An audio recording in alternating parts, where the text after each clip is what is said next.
You hear about serial killers in the movies, but most of us are fortunate enough never to come face to face with one in real life. Sadly, that's what happened to two women in Wilmington when James Bradley got out of prison in 2013. Bradley now has 3 murder convictions on his record, and a court just denied his latest appeal a few weeks ago. In tonight's Crimes of the Cape Fear report, WECT investigative reporter Ann McAdams looks back on what led up to Bradley's murder convictions and why one family is still waiting for closure. James Bradley's a serial killer. He's someone who methodically hunts people and kills them in a ritualistic and serial way. There's nothing particularly remarkable about James Bradley's appearance. He looks like an ordinary middle-aged guy. But ordinary people don't murder their own children. In 1988, James Bradley's young stepdaughter made the fatal mistake of waking him up when the volume on her cartoon got too loud. He killed his stepdaughter in Fayetteville, an 8-year-old girl named Ivy Gibson. He actually double wrapped her in trash bags and threw her in a dumpster, and then went to her school bus stop, spread out a lunchbox, and called in and said she had been kidnapped. Bradley was convicted of her strangling death and got life without parole. But back in the 80s, you could get out after 25 years with good behavior. Bradley was released in Wilmington in 2013 and took a job with Mott's Landscaping. That's where he met a co-worker, Shannon Rippy Van Newkirk. Bradley wanted to date her, but she wasn't interested. And then she disappeared. I called it the Bermuda Triangle of Death, where women go missing, and he is the common theme in all of those cases. 24 hours after Shannon failed to show up for her own birthday celebration, her close-knit family filed a missing persons report.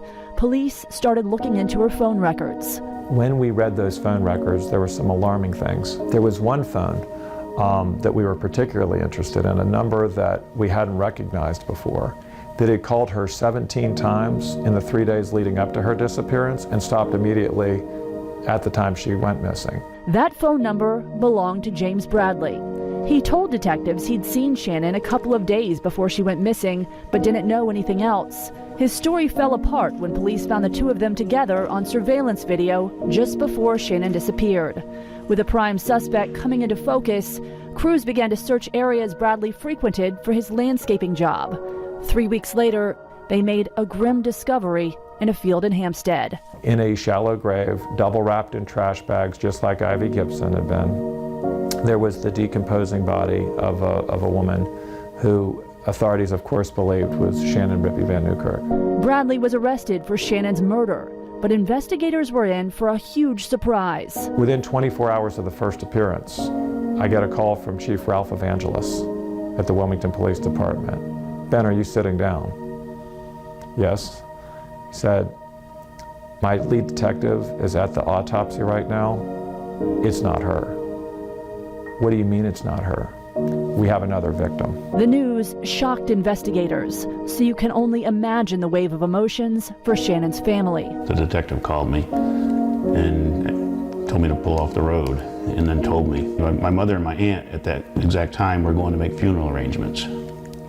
And so I had to call them and explain, so then you're back on that roller coaster of not knowing and just hoping and praying. The woman in the shallow grave turned out to be Elisha Tucker.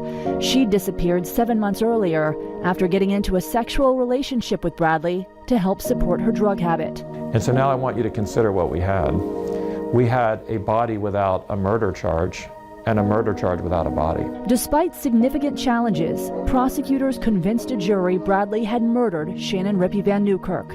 After 2 years, detectives found the evidence they needed to convict Bradley of Elisha Tucker's murder, too. I offered James Bradley to plead guilty and take life without parole for both murders if he would do one thing for us, and that is take us to the body of Shannon Rippy Van Newkirk.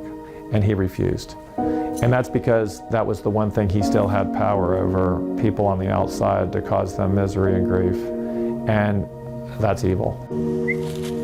To this day, her body has never been found. It's something you think about most every day. My mother, almost every time I see her, asks me, do we know what happened to Shannon? Do we know where Shannon is? And it's the hardest thing saying no, we don't. I think it would just give us some closure if we could find her, you know, just know finally what happened, or, you know, that just to have some understanding. Authorities think Bradley would have continued to kill women had he not been arrested following Van Newkirk's disappearance. Another woman testified that Bradley had taken her to the very field where Elisha Tucker's body would later be found, but she got a bad feeling and asked him to leave. Ann McAdams, WECT News.